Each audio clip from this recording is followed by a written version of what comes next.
Hola, ¿qué tal? Bienvenidos a su podcast Crónicas de Vida. El día de hoy tenemos el capítulo número 3 y por supuesto un invitado muy especial. Hola, Tenemos a nuestro hermano Jorge con nosotros, Jorge Rodríguez. Bienvenido, Jorge, a nuestro programa. Para mí es un placer poder tenerte en este proyecto nuevo que estamos realizando. ¿Y cómo te sentís? Bienvenido. muchas gracias, hermano Eliezer Salas. El placer es mío. Honestamente, estoy muy contento de estar aquí en tu área de trabajo, donde con todo lo que haces estás proyectando y llevando el mensaje de vida a mucha gente que necesita escucharlo. Y estoy muy contento de estar aquí en este espacio contigo, Eliezer. Para nosotros es un placer tenerte, hermano. Y la verdad que eh, yo pensaba a quién, y de repente, Jorge, ese brother, sí, hombre. Entonces, yo sé que tenés historias bonitas, sos una persona de Dios, estás incursionando en la predicación, en la alabanza y muchas cosas más. Mucha gente acá en la ciudad te conoce, pero te conocen desde el púlpito. Muchos no saben cómo fue tu infancia, cómo fue tu adolescencia, cuáles son los procesos que has vivido para poder estar donde hoy estás, en un lugar de reconocimiento, hablándolo en nuestra ciudad y a nivel nacional próximamente, ¿verdad? O Amén, de amén. una manera más amplia. Contanos un poquito, Jorge, cómo iniciaste, cómo fue tu vida de niño, por decirlo así. Bueno, la niñez que tuvimos fue una niñez, hasta el día de hoy puedo decirte que fue buena, sacándole provecho a todas las experiencias. Podemos decir que hay gente que se lamenta de haber tenido una niñez frustrada, quizás una familia disfuncional. En mi caso, pues yo tuve una madre que siempre se esforzó, una madre que pues no me dejó solo desde niño. Lo que tocó hacer cuando era niño, que no veo eso ahora en la juventud nueva, la juventud de ahora, los esfuerzos que se hacían.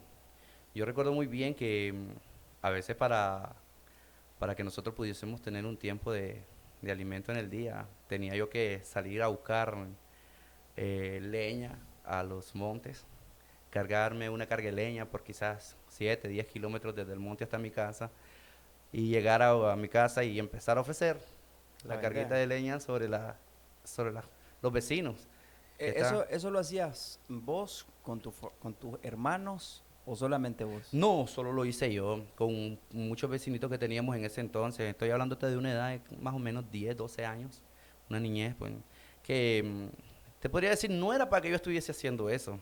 Quizás era para que yo estuviera en el colegio, estudiando, preparándome mentalmente a futuro para una carrera, pero no, me tocó así. Fueron tiempos muy difíciles, para serte honesto. Tiempos de que yo lo recuerdo muy bien, a veces simplemente un tiempo de comida en el día, a veces tortilla con sal a mediodía. Y era una lucha muy constante porque la economía en ese entonces pues no era Tan fluida. tan fluida, y más para una persona o una familia que no tenía capacidad en estudios o capacidad intelectuales. Entonces tocó así de esa manera. Te tocó fuerte. Vos sos el mayor de tus hermanos. ¿Cuántos hermanos tenés? Somos 7 hermanos en total. La mayor es una muchacha que tiene ya pues 33 años. Yo le sigo a ella, pues. Pero mis hermanos han aprendido a verme con mucho respeto y con mucho cariño también. Y he forjado una identidad con ellos que hasta el día de hoy me respetan de gran manera, y eso me agrada, y pues me gusta expresarle a ellos lo que yo pasé en mi niñez para que ellos valoren lo que tienen Lo que ahora. tienen ahora, Sí, correcto. lo que tienen ahora. Te tocó bastante entonces lo que es vender en la calle. ¿Y solamente leña o de vez en cuando vendía No, alguna otra cosita? cuando recuerdo muy bien mis etapas de niño, ¿verdad? Eh, bueno, ir a traer leña. Estaba en apogeo lo que eran los tragamonedas. No sé si Ajá. te acuerdas de eso. No hay un niño que no haya jugado tragamonedas. Yo creo que ahora todavía lo juegan, pero en aquel entonces, como no había internet, no había Se teléfono, llenaba de los tragamonedas. hacíamos fila para poder estar en un tragamonedas. Y entonces yo aprendí lustrando en la calle, porque también lustraba en la calle, lustrando a jugar tragamonedas. Pero con honestidad te digo algo, nunca aprendí a jugar tragamonedas con intención como de hacerme un vicioso, porque no lo soy, y hasta el día de hoy solo lo recuerdo como una etapa de mi vida. Cada vez que yo llegaba a uno de esos tragamonedas, estoy hablando de como unos 12 años, yo llegaba con la intención de poder sacarme un dinerito para poder llevarlo a la casa. Ok, comprendo. Poder llevarlo a la casa. Y te cuento una historia, una anécdota. En aquel entonces, mi mamá me mandaba acá donde mi abuelita, que pues ella pues ya falleció, ella hacía tortillas. Mi familia siempre hace tortillas desde tiempo de antaño. Y mi abuela le proveía las tortillas a mi mamá. Y mi mamá me mandaba con 6 córdobas a traer 6 córdobas de tortillas donde mi abuela. Lo que pasa es que mi abuela siempre le daba que 5 o 6 tortillas más a mi mamá para que mi mamá pues pudiera pasar el día. Algo, te lo cuento con alegría, Sí, pero sí, sí, sí. realmente en el momento era algo duro. Sí, es duro. Analizarlo en este momento era algo difícil en ese momento. Y recuerdo una vez que yo venía sobre la carretera y miré una casa con un tragamoneda. Venía con mi papá y mi papá me traía una bicicleta y miro el tragamoneda y como yo ya había, había aprendido a jugar anteriormente, le digo a mi papá, voy a probar con 2 pesos. Y me dice mi papá, no, estás loco, me dice, si solo llevas 6 pesos para la tortilla, es lo único que tenemos, déjeme probar 2 pesos, que si me saco 5 ya tenemos 10, le decía. Y pruebo con los primeros 2 córdobas y no me saqué nada. No me digas. Yo creía que me iba a decir, le pegué al bar. Ah, también jugaste, Sí, jugamos todo, jugaste todo. también. Probé con los otros 2 córdobas y no saqué nada. Y ya cuando me quedaban los últimos 2 córdobas, mi papá, no, ya no. ¿Y ahora qué vamos a hacer? Se va a enojar tu mami, te va a pegar. Vos sabes que tu mamá te pega duro. No, papi, espérese, le digo yo, que voy a probar con estos últimos 2 córdobas. Y pues, creo que Dios me bendijo ese día. Para la honra y la gloria de Dios, Para ¿cuánto sacaste? para honra y gloria de Dios, lo metí los últimos 2 córdobas y en el último tiro empecé a ganar. Saqué un total de ganancia en ese día de más de 380 córdobas, que en ese Bárbaro. entonces era demasiado, mi hermano. Era Cuando demasiado. pasaste todas esas experiencias de niño, o estaban viviendo esa situación difícil en tu familia, ¿ya eran cristianos o todavía no? Éramos cristianos de palabra, De nombre. de nombre. Y íbamos a la iglesia, nuestra mamá nos llevaba a la iglesia, pero no había un fundamento en nuestro corazón de fe que nos pudiese impulsar a lo que Dios tenía planeado para Correcto. nosotros. Eran como religiosos. Éramos prácticamente religiosos porque mi familia sí era muy religiosa. Usted sabe que la religión, antes la gente crecía en religión, pero vos conoces a Dios a través de la palabra, a través de tener una intimidad con Él. Pero en ese entonces yo seguía a mi mamá donde ella me decía, me llevaba. Entonces, simplemente éramos cristianos, pero siempre Dios tuvo detalles con mi familia. Y yo estoy seguro hasta el día de hoy que aún en la locura, en la inocencia de nuestras palabras, el Señor siempre estaba con Sí, nosotros. sí, sí. Siempre está. Bueno, me contás que también lustraste, caminabas como ilustrador y uno tiene ciertas ideas o visualizaciones acerca de la gente que trabaja como ilustrador. Uno se imagina a gente que se alcoholiza o muchos que huelen pega o se meten a los vicios por tener esa labor. ¿Entraste a algún vicio en tu adolescencia? Es una etapa que si te toca hacer, si te toca, quizás alguien vaya a ver este video que esté pasando esa etapa, sea un joven, un adolescente. Es una etapa que si te toca pasar por ella, tenés que enfrentarte a ese gigante, porque es un gigante muy grande. Estando en esa etapa yo miré muchos niños que dormían en la calle, pedían en la calle, si no te daban, robaban, porque me robaron varias veces. Lo que yo hacía en el día, yo recuerdo que cobrábamos 2 córdobas por zapatillas y 4 córdobas por botas. Y a veces en el día llegábamos a ilustrar hasta 10 pares. Ganábamos que 100 pesitos, 80 Ujú. pesos más o menos, que era bastante en ese Sí, sí, entonces. claro. Y cuando vos ya tenías tu faena lista, ya aparecía otro más grande, otro joven, otro adolescente más grande, con un puñal, con algo, hechizo, te lo ponía y te decía, si no me das lo que andas, te lo voy a meter. Y me tocó varias veces darle lo que ellos hacían. Y ellos lo ocupaban para ir a hueler pega, para fumar, uno que otro para drogarse. Pero estando en esa situación, yo tuve la capacidad en esa edad de decir que eso no era para mí. Y nunca, aún viéndolo y teniéndolo a la orden, nunca opté por llevar mi vida a ese tipo de etapa, a ese tipo de paso. Porque hacía idea en mi cabeza de que entrar es fácil, salir es lo más duro, salir es lo más duro. Supongo que cuando andabas en ese trabajo, tu familia te daba algún consejo cuando salías a la calle. Mm, muchas veces más más mi mamá, ¿verdad? Que estaba más tiempo ahí conmigo.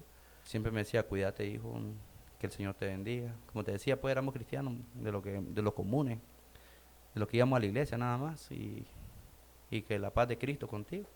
Y que el Señor todo lo puede hacer.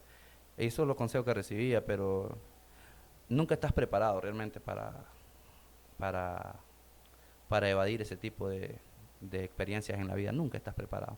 Solamente tu decisión es lo que puede hacer que eso pase de lejos. Sí, gracias a Dios que nunca te tocó que te metieran ese puñal por ponerte rebelde al no darle a alguien lo que te había costado tanto en el día. Eh, vendías leña a tu corta edad, me decís que también salías a lustrar, estabas de cristiano pero no tanto. Eh, ¿Ustedes dónde se congregaban? ¿Tenían alguna iglesia cerca o tenían una iglesia estable? Gracias a Dios, fíjate que desde que tengo memoria nos hemos congregado en la misma iglesia, la que ahora es Tabernáculo Retorno de Cristo. En aquel entonces era una iglesia en crecimiento, con el pastor que teníamos, un gran pastor. ¿Cómo pasás de ser lustrador en tu niñez a involucrarte un poco más en la iglesia? Esto pasa a través de la música, a través de la música. Desde que yo era niño tenía un cierto talento en mi calidad vocal que era para cantar rancheras. Ajá. Y pues al pastor que tenía, hermano Juan Pastor Rodríguez, le gustaba que yo cantara ranchera. Como te digo, desde niño yo iba a la misma iglesia. Sí. Y entonces al pastor le gustaba la ranchera. Entonces cantaba mucha ranchera en aquel entonces. Y me empecé a involucrar ya en mi adolescencia, a seguir grupos. Te seguía vos, porque yo te recuerdo mucho cuando cantabas y bueno, tenés muchos años en esto y eso es de honrar. Te seguía mucho y decía, algún día, algún día voy a estar con ellos o algún día pues voy a hacer lo mismo que ellos. No envidia, no era Sí, como algo de entiendo. envidia, sino que era como un anhelo, una ilusión de querer estar haciendo lo que ustedes hacían en ese entonces, ¿ya? Por eso esa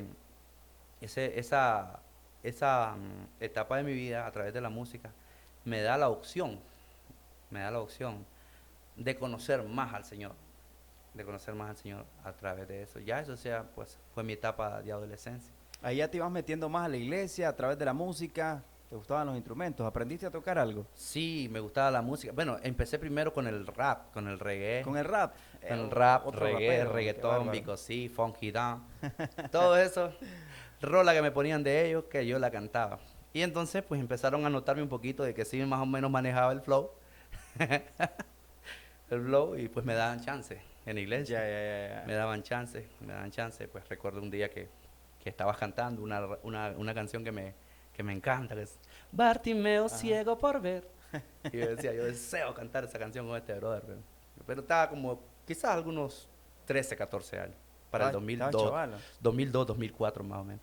Pero entonces la música, el enamorarme de la música, porque sí cantaba ranchera desde niño, pero no era algo que yo lo tenía como por talento o por privilegio, no. Solamente me gustaba cantarlo, solamente me gustaba cantarlo. Hasta que me dieron la oportunidad en la iglesia.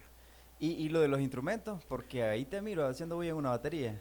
Sí, a veces la parte de la instrumentación llega más o menos a los 17 años. Yo claramente puedo decir esto, yo era cristiano, pero cuando yo empecé a tocar batería, Te descarriaste. me convertí al Señor. Me Ve convertí al que Señor. los bateros tienen mala fama. Y que no estén viendo los bateros que son amigos de Eliezer ahora. Todos los bateros tienen mala fama. Entonces, entonces, cuando yo empiezo a tocar batería en mi iglesia a los 17 años, ahí fue cuando yo ya realmente me enamoré de Dios a través de la pasión por la adoración y la alabanza. Dejé de cantar ranchera, obvio, porque ya no canto ranchera, ya no tengo ni la voz para cantar ranchera. Y cantando reggae, todo lo contemporáneo de aquel entonces. Ahora, pues, a estar ministrando. Entonces, mira qué clase metamorfosis la que has tenido. Ranchera, rap y ahora alabanza de adoración y mezclando ahí un poquito el worship. El worship, que Clase, ahora clase está de metamorfosis, ¿verdad? muy de moda. Te quería preguntar, ¿Has tenido alguna anécdota en esto de aprender a tocar instrumentos? Que por ejemplo has tenido, cuando tuviste esa necesidad de aprender, vino alguien para matarte el sueño y la esperanza y el deseo de aprender. Sí, claro, no solamente una, muchas veces, muchas veces. Recuerdo, recuerdo una vez que, bueno, en nuestras energías juveniles a veces nosotros tenemos el problema que queremos estar en todo a la vez, en todo a la vez, y, y esas energías pues no me las entendían a mí, de que yo tengo un poquito de, un poco hiperactividad, se le conoce así. No puedo estar muy quieto, si tal vez ves en entrevistas, siempre estoy moviendo el pie, siempre estoy moviéndome en algo. Ya tengo 30 años, pero imagínate cuando tenía 17, 18, Peor, 19, hermano. era demasiado activo y eso a algunas personas cuadraba y en otras personas no cuadraba. Entonces alguien me dijo una vez, a ese muchacho no le prestan la guitarra porque cuando se la presta no la suelta, Ujú. diciéndome que no me dieran espacio, no privilegios, porque cuando yo agarraba el micrófono, oh, quería como impresionar a la gente, Sí, sí, sí, sí. quería como impresionar, o como darme a conocer a la gente. Y es algo que en ese entonces me dolió mucho. Pero tenías esa intención de darte a conocer al... Y yo creo que a todo joven le pasa, a todo joven le pasa la intención de que Que querer la ver, gente lo vea. que la gente lo vea, que la gente lo vea. Pero hay cosas que son fugaces si no llegas a una madurez, a una madurez. Entonces, en ese momento, estaba aprendiendo a tocar batería y cualquier corte nuevo que hacía lo metía a media canción, aunque dañara la canción. Ya, aunque dañara la canción. Y entonces eso se hacía ver en algunas personas como que yo quería hacerme notar. Y no era, era parte de la emoción que yo sentía de estar en un privilegio. Entonces, muchas veces trataron de matar esa intención tan grande que tenía de seguir adorando al Señor. Deja de sonarme, por favor, esos cumbos. Sí, sí, sí. No me estés haciendo bulla con eso. Y gente que yo admiraba, gente que yo le tenía mucho respeto. Entonces, en la etapa juvenil, hay cosas que te impulsan y también hay cosas que te destruyen, Sí, es verdad. que te Y destruyen. también tenés que tener la madurez para saberlo llevar, porque a mí me pasaron sin número de cosas también. Pero esta entrevista no se trata de mí, se trata Sí, de vos. Algún día cuando alguien me entreviste yo lo voy a decir. Me gusta mucho el hecho de que entras full a la iglesia a través de la música, de la alabanza, porque te gusta el instrumento, te apasionas por el instrumento y al mismo tiempo te apasionas por Dios. conozco a Dios. Cuando estás metido en la adoración, cuando estás metido en la alabanza, en la iglesia, anhelabas que el Espíritu Santo te bautizara. Y si lo hizo, ¿cuándo y cómo fue? Sí, claramente fue algo de lo que yo siempre lo miraba. Miraba que la gente hablaba en lengua y decía que era el bautismo del Espíritu Santo. Yo no tenía ese don. Eh, pero el anhelo mío era que el Señor me visitara a través de la alabanza. Ese era el anhelo mío. Cuando yo empiezo a descubrir cómo es que se puede adorar a través de un instrumento, que también tu instrumento puede profetizar, que también tu instrumento puede romper atmósfera, conquistar atmósfera. Yo anhelaba esa visita del Espíritu.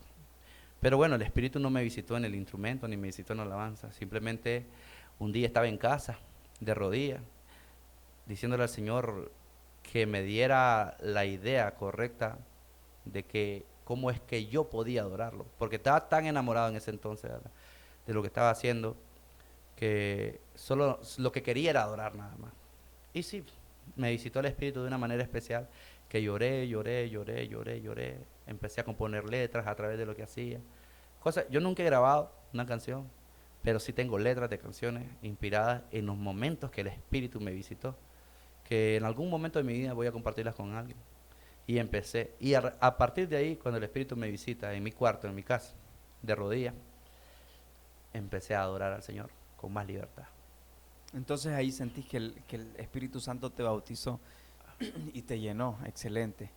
Entonces, parte de lo que uno vive en estas experiencias para ser un cristiano, para ser una persona con identidad, es tratar de superar todas estas facetas, donde hay muchos que te lanzan piedra, donde hay muchos que, dice un dicho común, hay mucha gente que quiere que estés bien, pero no mejor que ellos.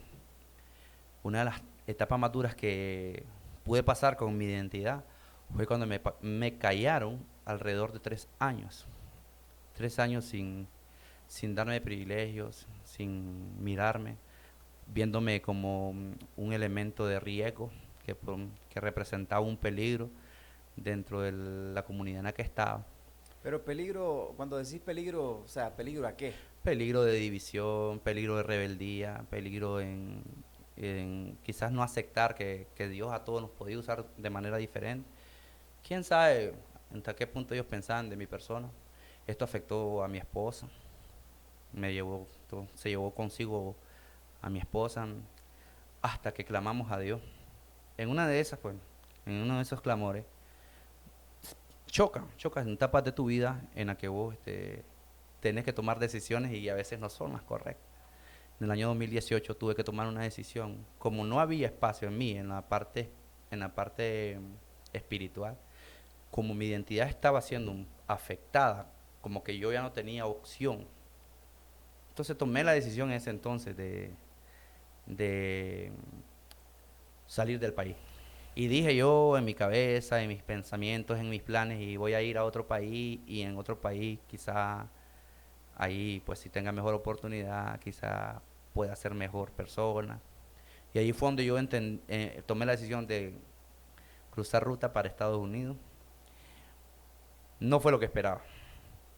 Fue una odisea demasiado grande, un sufrimiento demasiado grande, pasar por diferentes países por alrededor de 22 días, comer una vez al día para poder llegar a la frontera, y caer en manos de gente sin escrúpulos, gente que simplemente a ellos les importa el dinero, y tener que cruzar la frontera corriendo por más de 5 horas, caer en un lago de agua, que eso no se me olvida. Caí en un lago de agua, iba corriendo y caí en un lago de agua. Y llegó migración con los perros y llegaron exactamente hasta el lugar donde yo caí en el agua. Y los perros, te puedo decir literal que los perros pasaron sobre mi cabeza oliendo con sus narices.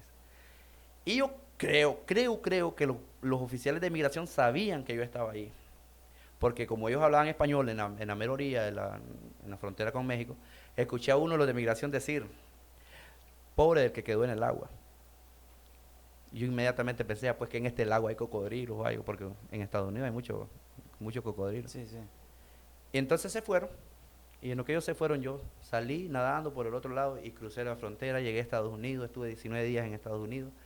Cuando ya estoy prácticamente coronado, me caen oficiales de ICE, me levantan y me llevan preso. Entonces, cuando vos decidís emprender ese viaje, lo haces única y exclusivamente porque en la iglesia no te tomaban en cuenta como vos querías. Ese fue tu pensamiento principal. Fue una de las razones que me impulsó a tomar esa decisión. Porque, bueno, yo decía, no estoy haciendo nada. En mi cabeza yo decía, no estoy haciendo nada. También las cosas por parte de lo que es lo laboral se complicó en ese año. Todos saben lo que Sí, pasó en sí, sí, sí. 2018. Entonces, tomé la decisión de ir. Ya dije, bueno, estoy sirviendo aquí, tampoco estoy sirviendo acá. Vamos a ver si sirvo en otro lado. Ujú, Y, correcto. y cogí ruta y me fui. Entonces vos ibas con la intención de llegar a Estados Unidos y involucrarte en alguna iglesia y ser tomado en cuenta, pero supongo que también tenías ideas laborales, ¿o no? La idea principal era lo laboral, pero sí iba dentro del corazón la idea de llevar o expresar lo que tenía yo en mi corazón de parte del Espíritu con gente diferente. Ya eras predicador para esa etapa, No, no era predicador para esa etapa. O sea, solamente músico. solamente músico. Todavía no te habías metido a la alabanza. La alabanza ya está, O sea, a la alabanza me refiero a cantar y ministrar y todo eso. ya teníamos ciertas experiencias, pocas invitaciones y ya más o menos teníamos una idea de lo que era ministrar la alabanza en diferentes eventos. Pero ese fue el punto donde Dios me llevó a conocerlo de manera Sí, extraordinaria. Claro, las cosas no van a pasar solamente porque uno quiere que pasen. Sí, Dice la Biblia que una hoja de un árbol no se mueve si no es la voluntad de Dios. sí, Y tal vez era necesario que pasaras por esa laguna mental sí. y que te fueras para que experimentaras algo diferente. Entonces estás ahí metido en el agua o en el lago, no sé, en el charco donde caíste y el policía dice, ay de Pobre. aquel que se quedó ahí. Sí. ¿Qué Eso pasó digo. después? Yo, mi mente voló. Dije yo, aquí me ahogo, o hay cocodrilo, no sé dónde caí. Pero yo braceé, nadé, llegué al otro lado, iba tan cansado, estaba más delgado, corría bastante, pero iba tan cansado, llevaba 3 horas corriendo. Mientras yo corría, en mi mente pasaban todas las cosas que habían pasado anteriormente. Pasaba mi familia, pasaba mi iglesia, pasaba mis hijos, mi esposa. Es como una pantalla que te va reproduciendo todo, porque hoy estás como en un punto de, ya no sabes si el próximo paso ya es el último. En ese momento que me pasó hacia mí, ya, yo llegué a ese lugar. Cuando yo llego, caigo de rodillas, con mi mano en el pecho, y le digo al Señor, dame una oportunidad, pero no la oportunidad de llegar a trabajar o hacer lo que tenía que hacer, sino que le dije, dame una oportunidad de vivir, porque yo sentía que no podía respirar, sentía que ya no podía más. Y tomé un descanso como de 5 o 10 minutos, me recuerdo, y el hombre me dice, el que nos dirigía, levántense que tenemos que seguir. Recuerdo que corrimos 2 horas más. Llegamos a un McAllen, Texas. Cuando llegamos a McAllen, Texas, entramos a una casa, a una segunda planta, y nos tiran así unas botellas de agua. Imagínate cómo agarramos esa agua nosotros. Sí, me lo imagino. Es algo que vos decís en tu corazón, en tu cabeza, cómo desprecio las cosas que tengo a veces. Sí, Y en este momento, cómo las amás. Cómo las amás. Y muchos cometemos ese error. Menospreciamos las cosas pequeñas. Y las cosas pequeñas son grandes detalles que Dios tuvo con nosotros. Agarrar esa agua, eran, cada pack de agua traía 24 aguas. Nos bebimos 2 en cuestiones de máximo 10 minutos. Ya, pero yo pensaba que ahí pues había terminado. La odisea seguía. Al siguiente día me llegan a traer un carro, me dejan en una gasolinera solo, sucio, hediondo. y ya están ya en Estados Ya en Unidos. Estados Unidos me dijeron, escondete ahí, va a venir un carro a recogerte. Me escondí, llegó un carro, me recogió, me dieron una hamburguesa, me llevaron a otro cuarto oscuro, donde me tuvieron, me dan un tiempo de comida nada más al día. Llegan 4 días pasé allí. Cuando se vino la noticia de que ya tenían que movernos, nos movieron en un carro a las 4 de la mañana, agarramos, nos llevaron a un lugar previo, así, abierto, y nos dieron una botella de agua aquí y una botella de agua acá. Caminen, dice, sigan. Caminamos por 3 días en el desierto. 3 días, Eliezer. Caminar 3 días, eso es una eternidad. Eso es algo que yo no lo deseo volver a pasar. Los que lo han pasado saben lo que es eso. El dolor, las llagas en tus pies de tanto caminar. Descansar es como ir al paraíso. Descansar es como ir al paraíso. El agua se acaba en el primer día porque es demasiada la calor. En el primer día se acaba el agua. Y vos quedás otro día más y pico caminando, sin agua y sin nada. Escuchábamos algo que en el desierto se escucha algo que se llama, yo después pregunté, se llaman las voces del desierto. Parte de delirios o cosas que pasan. Yo no sé si Ujú. ese lugar está inundado de demonios, de espíritus, lo que sea. Pero vos de pronto escuchás, ayúdame, por favor, no me dejes Ah, solo. Ay, ay, y volteas a ver para todos lados. ujú. Y vos pensás que tu delirio, pero vos escuchás las voces. Vos Sí, escuchás las voces. tanta gente supongo que han muerto ahí en esa Encontrás en zona. el camino huesos de personas, ropa de personas, a veces algunas etiquetas que como que te tenían identificado. Encontrás anillos de personas, cosas que encontrás en el camino. Y mientras yo caminaba, lo único que le pedía al Señor era una oportunidad, pero no de llegar, sino de vivir. Ahí empecé a valorar la vida, empecé a apreciar la vida, empecé a darme cuenta de que todo lo que había pasado anteriormente no fue una mala experiencia, simplemente fue una promoción que me estaba dando el Señor para llegarme a a otra etapa de mi vida. Llegando pues al tercer día, ya no podía más, no podíamos caminar. Los 18 que íbamos, los 18 logramos llegar al tercer día. Pero ya el tercer día de camino sobre el desierto ya no aguantábamos más. Estábamos muriéndonos de la sed, solo llevábamos la botella vacía. Y recuerdo que no solamente lloraba, ahí todo el mundo se hace cristiano, ahí todo el mundo le pide al Señor. Mientras vas en el camino, en el desierto, en la odisea, Dios no te falta en la boca, ni en el corazón. Y pasa, vos sabés que eso pasa con muchos que dicen, hermano, ore por mí. Sí. Gente que toma esa decisión de irse y piensan que se lo han consultado al Señor y que el Señor le está dando un ok, o suele pasar, suele pasar. Pero mientras llegamos al tercer día, ya estábamos todos estábamos mal, no aguantábamos caminar, los pies nos dolían, los pies estaban llagados, botábamos sangre, se quedaba pegado el zapato en el pie, se traía la piel, cuando te quitabas se traía la piel del zapato, del pie del zapato. Y estando ahí, yo recuerdo esa oración que le hice al Señor, Señor, no me dejes morir aquí, por mi niña y por mi hijo, que mi hijo no había nacido. Yo dejé a mi esposa embarazada de 4 meses, ¿ya? Y yo no conocía a mi hijo. Dejé a mi niña de 3 añitos y a mi esposa embarazada de 4 meses. Y en una situación precaria económica. Yo solo pensaba en no me dejé morir por ello. Sí. Por ello, ya no era la ilusión ya no era llegar, hacer casa, llegar a Estados Unidos, conocer los Estados Unidos, andar por la calle. Ya no, esa ilusión ya se había acabado ahí. Yo lo que le decía al Señor, déjame vivir. Y a las 11 de la mañana el cielo se puso nublado, tan nublado, tan nublado. Y íbamos caminando y llegamos como como a un rancho donde había como un lugar donde acampaban las vacas como que ahí acampaban, y era como un medio hueco. Y se dejó venir una tormenta a esa hora, que creemos que esa tormenta fue la mano de Dios con nosotros. Una tormenta, Eliezer, fue fuerte. Y la tormenta provocó que el lugar donde las vacas se asentaban y hacían nido, se echaban, se llenara de agua. Cuando se llenó de agua todo,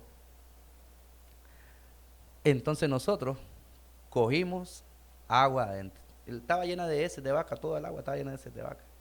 Fuimos y agarramos la botella en la que andábamos y con la mano echábamos agua. Entonces, ¿qué fue lo que hicimos para hacer un filtro? Le pusimos el calcetín que andábamos, se lo pusimos encima para que el calcetín hiciera filtro. No quedaba peor. No quedaba peor. Para que el calcetín hiciera filtro. Y así logramos beber agua. Cuando bebimos esa agua, nosotros sentíamos que era lo más delicioso. Sí, entiendo. Era lo más delicioso y pues logramos llegar al lugar donde nos estaban, a Houston. Donde están, de McAllen, caminar hasta Houston, eso es otro Sí, asunto. otro rollo. Es otro asunto. Y llegamos a Houston y yo pensé que ya estaba bien, ya había coronado, gracias Señor. Cuando pues pasó lo otro, me llegaron a traer los oficiales de ICE. Alguien denunció que estábamos ahí. Había mucho relajo, la gente pensaba que ya habían Ya llegado. estaban felices, estaban haciendo algarabía. Sí, y mucho bulla, y vecinos denunciaron que estaban ahí. Y en el momento que me iban a mover a mí, ese día me iban a mover a las 2 de la tarde para Atlanta. Ya ahí era Tu destino. mi destino. Y a las 12 del día llegó inmigración y me llevaron. Y pues de ahí me llevaron a una prisión, me llevaron a otra prisión. Estuve como por 6 prisiones más o menos.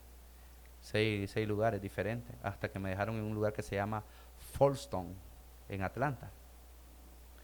Y ahí pasé más de un año.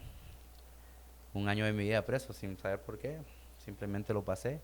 Pero, ¿qué es lo que yo saco de esto, Eliezer? ¿Cuál es la experiencia?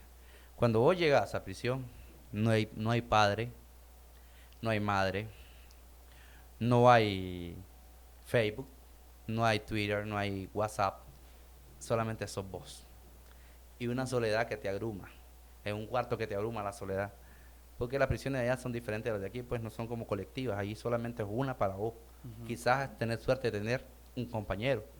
Y encerrado 6 horas en el día, te dejan salir 2 horas y vuelven a encerrarte 6 horas más, vuelven a dejar salir 2 horas. Y después de las 6 de la tarde hay un búnker abierto donde todos pueden estar ahí. Entonces, estando en ese momento, donde no había nadie para mí, ellos como por intención te ponen una Biblia. Y yo miré esa Biblia y empecé a leer la palabra. Y te quiero decir que ahí conocí a Dios. ¿Qué te quiero decir con esto, Eliezer? Antes de esa etapa, yo me quejaba dentro de la casa, dentro del ministerio, que no había oportunidades, que es lo que te dije al inicio, que muchas veces no creemos que estamos haciendo eso, pero la gente lo ve o lo nota y a veces sentís como que querés darte a conocer o ver, pero uno de los errores más grandes que hay dentro de la parte ministerial en base a los músicos es que los músicos solo son músicos. Sí. Los músicos no conocen la palabra del Señor. Los músicos no leen la Biblia. Los músicos se preparan para ser músicos, para tocar bonito, para que el corte salga elegante, para que todo lo que es sintetización salga bien, todo salga bien. Pero no conocen a Dios a través de la palabra. Entonces, esto es una parte que no conocemos a Dios a través de la palabra. El tocar escenarios antes de esa etapa para mí era un logro grande.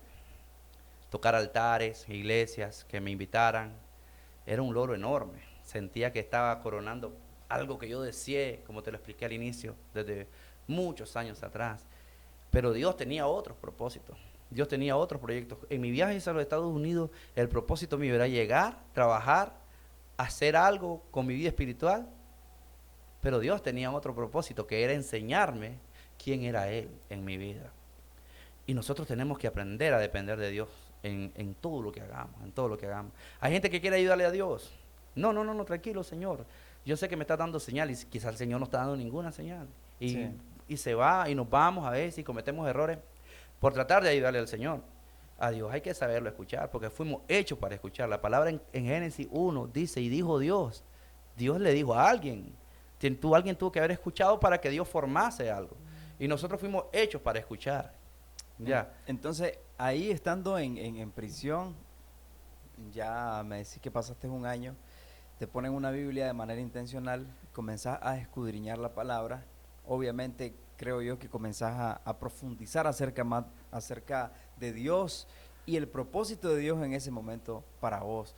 ¿Cómo fue esa etapa en prisión y cómo fue que saliste de ahí? Bueno, entonces entramos en esa etapa donde yo empiezo a conocer a Dios a través de la palabra y me voy dando cuenta de que Dios es justo, Dios es fiel.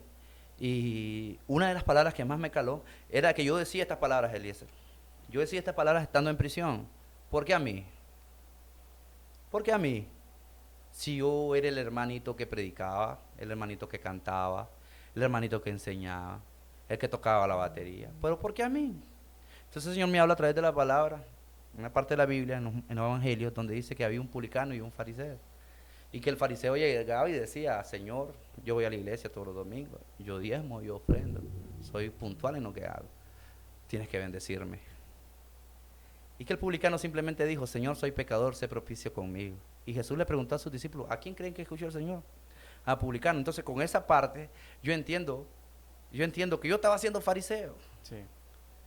Y esa parte tenemos que reconocerla muchas personas.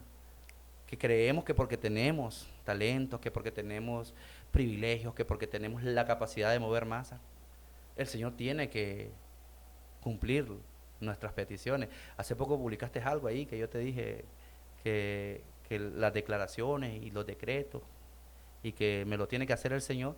Y yo puse, a veces nos comportamos como niños de berrinche, el niño de papá. Y cuando el niño está haciendo berrinche, papá lo castiga. Y cuando papá castiga, no queremos los castigos. Dentro de la prisión, dentro de ese lugar, empiezo a conocer al Señor. Y el Señor empieza a tratar conmigo, con mi identidad y con mi personalidad. Hasta el punto que yo comprendí que yo necesitaba al Señor. Más todavía, lo comprendí. Me dice el Señor en el libro de Job, capítulo 5, versículo 17, dice, bienaventurado es el hombre a quien Dios corrige. O sea, yo digo corrige, pero en la Biblia dice a quien Dios castiga. O sea que si Dios nos castiga. Y vos podés decir, podemos nosotros preguntarnos, ¿cómo es ese castigo del Señor hacia nosotros? Para muestras un botón. Yo iba buscando un sueño y terminé preso. Ya.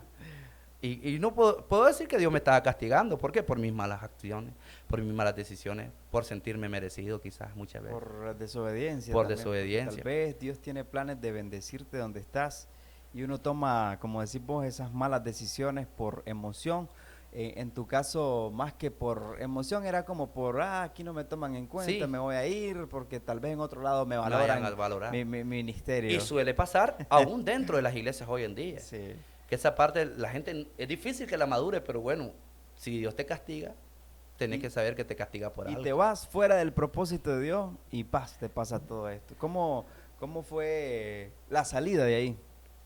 Estando dentro de prisión, el Señor me empieza a levantar. Empiezo a tener sueños, empiezo a tener visiones, empiezo a ver palabras revelándose a mi oído en sueños. Y de pronto un día el Señor me muestra en un sueño y veo 3 elementos de luz que bajan y de repente siento al Espíritu visitarme, que me dice yo estoy aquí.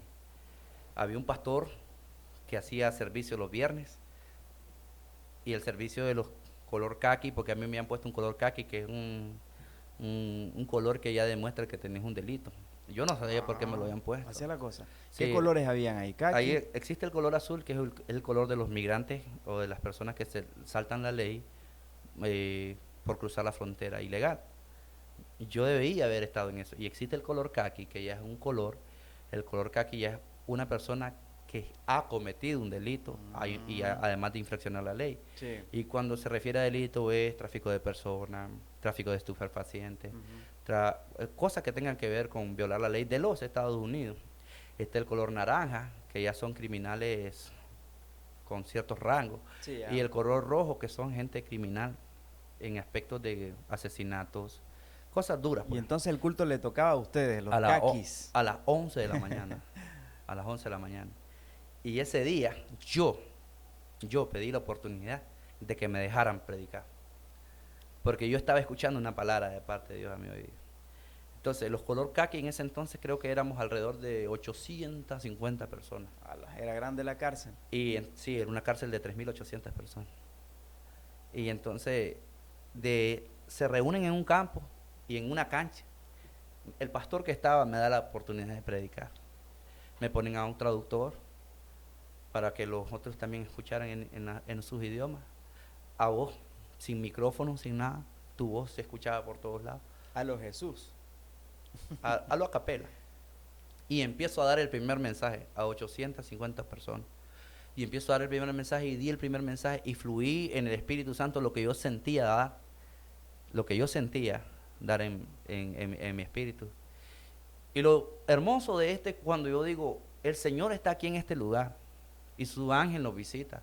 La luz que yo miraba era el ángel del Señor visitando a muchos de los que están aquí como presos, como reos de este centro de detención. Y el Señor me decía que los está visitando y muchos de ustedes han llorado en las noches porque han sentido su presencia. ¿Hay alguien aquí que quiera aceptar al Señor? 42 personas levantaron sus manos de entre todos esos Poderoso, y ¿no? pasaron a aceptar al Señor.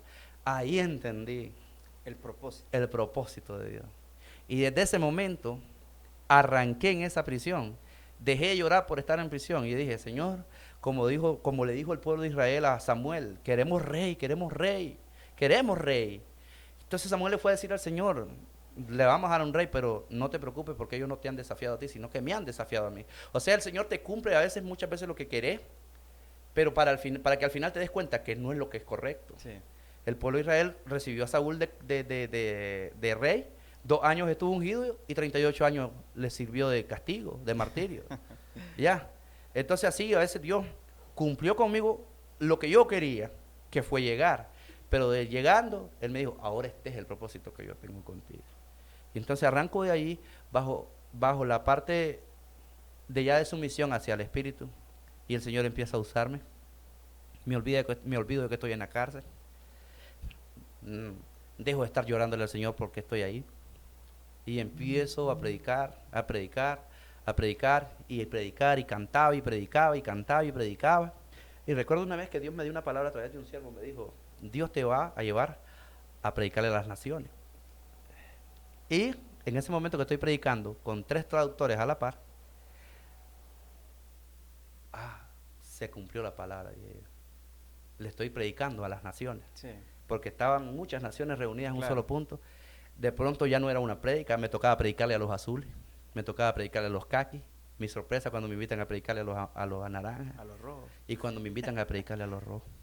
Y lo más lindo de todo eso es cuando vos mirás a la gente necesitada del Señor, Tocada por el Espíritu. tocada por el Espíritu. A veces es necesario que Dios te meta a ciertos castigos Ujú. para que aprendas a ver la mano de Dios. Porque Él dice, bienaventurado es el hombre que en Dios castiga. Por tanto, no menosprecies la corrección del Todopoderoso, porque Él es quien hace la llaga y Él es quien la venda. Sí. Él es quien hace la herida y Él es quien la sana. Job capítulo 5, versículo 17, lo pueden buscar cuando escuchen esto. Entonces, entendí en ese momento que Dios estaba trabajando conmigo.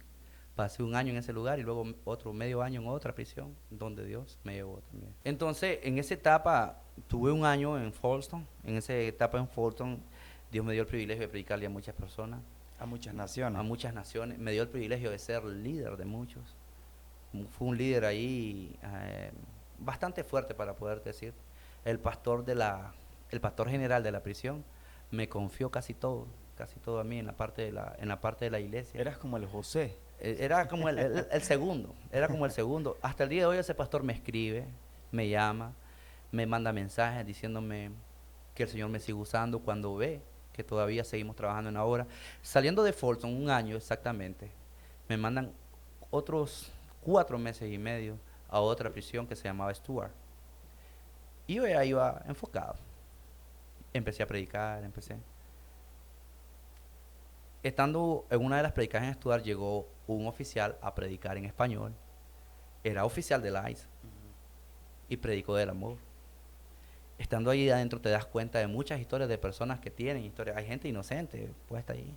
Honestamente, hay gente inocente que está encerrada en esos lugares. Gente que tienen familia, hijos en Estados Unidos y están ahí. Y vos te das cuenta de todo eso y mirás en sus ojos la verdad de lo que están hablando.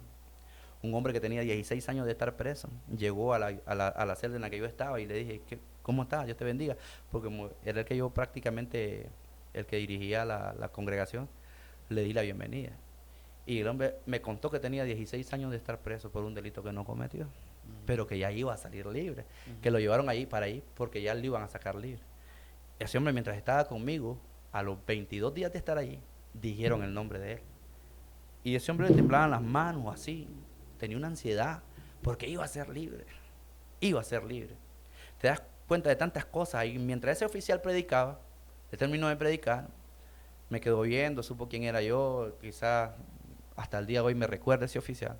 Y yo me le acerqué y le dije, ¿cómo es posible que usted predique de amor? Así le dije. Cuando sabe que aquí hay cosas que son injustas, donde muchas personas están perdiendo su familia, están perdiendo sus trabajos y los están deportando a sus países. Gente que va a ir a morir a otros países, a sus países de origen. Y ustedes saben eso. ¿Y cómo es posible que prediquen de amor?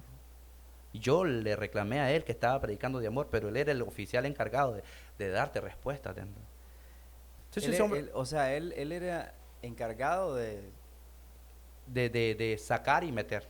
Ok, entonces él podía sacar al inocente. Podía sacar al inocente Y meter. todavía predicaba de amor. Predicaba del amor. Yo le dije, ¿cómo es posible que usted predique de amor? Y el hombre solo me quedó viendo, no me dijo nada, exactamente nada. Solo me dijo, dame tu nombre.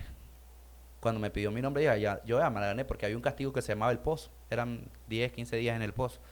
Yo ya me la gané, dije yo. Se llevó mi nombre y me pidió mi identificación, que allá le dicen ID, y se lo di. Yo seguí predicando. 15 días después llegó el hombre y llamó mi nombre dentro de la celda en la que estaba y dijo, Jorge Rodríguez. Y me paro, soy yo, Jorge Rodríguez, dice. Te quiero decir ahorita algo. ¿Qué querés? ¿Salir para afuera o regresar a tu país? Y entonces yo le pregunto, cuando ya llevaba 1 año y 4 meses estando ahí, yo le pregunto, ¿qué tengo que hacer para salir para afuera? Me dice él, hay que pagar una fianza de $50,000. $50,000. Sí, y le pregunto, ¿pero por qué estoy aquí? Yo no sé, acá dice que vos tenés que estar 18 meses preso. Yo nunca vi a un juez, nunca estuve con un juez que me dijera, estás por esto. Solamente llamaba a mi familia oraba y ayunaba declarando victoria, y ya la victoria no era salir, sino que saliera de la cárcel para donde fuera. Y el hombre le dije, ¿cómo es posible que yo vaya a pagar $50,000? Saldría solo para trabajar para el gobierno. Mándeme para mi casa, para mi país. Ok, dice, en 10 días vas a salir de este lugar. De esa fue la manera que Dios, por atrevido quizás, Poderoso. Dios me sacó a través de un hombre que hablaba español, que era predicador y que y quizás entendió lo que yo le dije. Sí. Yo no le estaba diciendo por miles, yo le estaba diciendo por todo lo que yo había Sí. escuchado. Y él revisó mi caso y él dice que no hay un motivo. Me dijo, yo no sé, solo tienes que estar 18 meses aquí. Y me tiré pues prácticamente los 18 meses. Esa pregunta o esa confrontación que le hiciste, ¿lo marcó para valorar lo que predicó y decir, ala, es verdad, la estoy encabando aquí? Algo O sea, hizo, sí, algo tuvo que hacer. Y acordate que cuando estás en una prisión y estás todos los días buscando a Dios, todos los días leyendo la palabra, uno, quiera o no, se va llenando de Dios, de la unción, del amor. Y cuando expresas palabras al que sea, algo va a causar impacto. Sí. Entonces, algo tuvo que haber cambiado en la vida de este hombre cuando lo confrontaste. Dios te dio la respuesta y ya tu tiempo ya había pasado, ya era tiempo de volver a Nicaragua. Cuando estás en el avión y ya venís de vuelta y aterrizás en tierras nicaragüenses, ¿fue toda tu familia a recibirte, todos alegres? ¿Cómo fue el rollo ahí? Fue un momento muy especial, muy ameno. Flaquito. Muy delgado, 160 libras venía pesando. 160 libras es delgado. Delgado. ¿Y entonces cuánto pesás? Ahorita estoy pesando 220 libras. Qué barbaridad. Entonces, te voy a mandar de vuelta, hermano. Entonces, la familia me recibió, fue muy ameno el recibimiento que tuvimos en la familia. Y llegamos a Nicaragua enfocados, con una visión diferente, con una perspectiva diferente. Todo ese viaje te ayudó a madurar. Maduré definitivamente en toda la área. Ya no eres despreciado. Simplemente alguien que digas, todo un proceso, todo un proceso. Y me ayudó a madurar. Y el Señor me llamó a predicar. Mi esposa maduró grandemente. Juntos llegamos a un punto donde ya decidimos entregarle nuestra vida al Señor. En el área ministerial, mi esposa trabajaba y no quería dejar el trabajo. Y yo pues había venido, antes ganaba bien en el trabajo que tenía y ahora regresar a que te den un trabajo de 6,000 córdobas el mes, no era algo que yo quería. Pues surgió un proyecto con un amigo de la iglesia de vender en la calle lubricante y el amigo mío pues confió en mí, yo confié en él y gracias a Dios se nos abrió esa puerta y tenemos trabajo. Y ahora en este aspecto yo entendí que el Señor era el proveedor de todo, de todo. Mi esposa no quería dejar de trabajar y el Señor la sacó del trabajo y le dijo, tenés que servirme en la obra.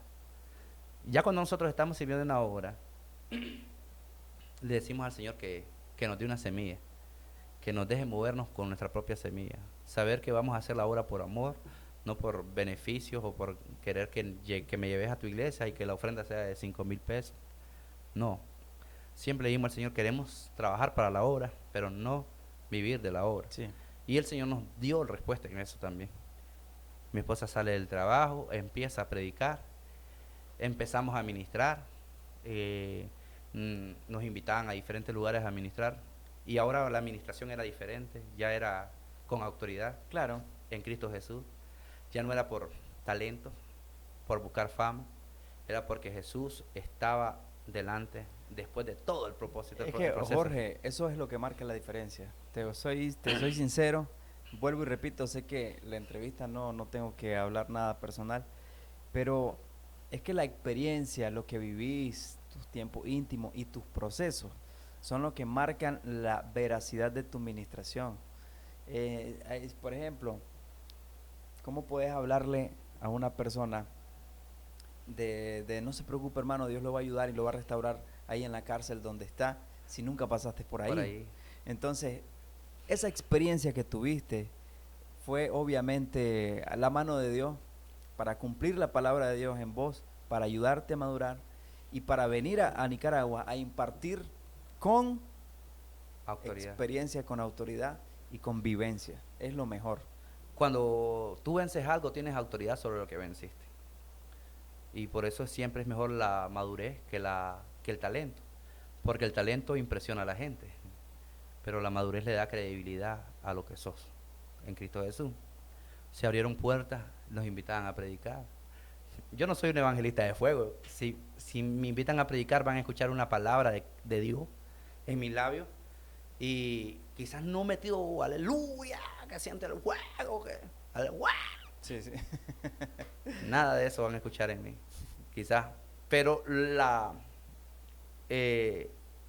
importancia de por qué decir que predicamos la palabra es estar en los frutos, en el fruto. Siempre que hemos ido a predicar, nuestra intención son las almas. Y por muy sencilla que sea esa la prédica, el Señor siempre tiene a alguien que va a traer a sus pies. Excelente. Me da mucho gusto escuchar esta historia. A veces la gente mira ministros en los púlpitos cantando, predicando, y uno dice, me gustaría ser como él, y ¿por qué él y yo no? Pero este espacio que estamos, este proyecto que estamos haciendo de las crónicas de vida, es específicamente para eso, para que la gente conozca la historia de los que miran predicar, de los que miran cantar, y que vean que no es fácil. Te pregunto ya para ir finalizando, te felicito por tu grupo musical. Si me pudieras hablar de manera breve cómo surgió el grupo. A raíz de la misma demanda que teníamos en la administración de la alabanza, siempre convocaba músicos de diferentes iglesias a que me apoyaran, y me apoyaban. Eso era de Dios.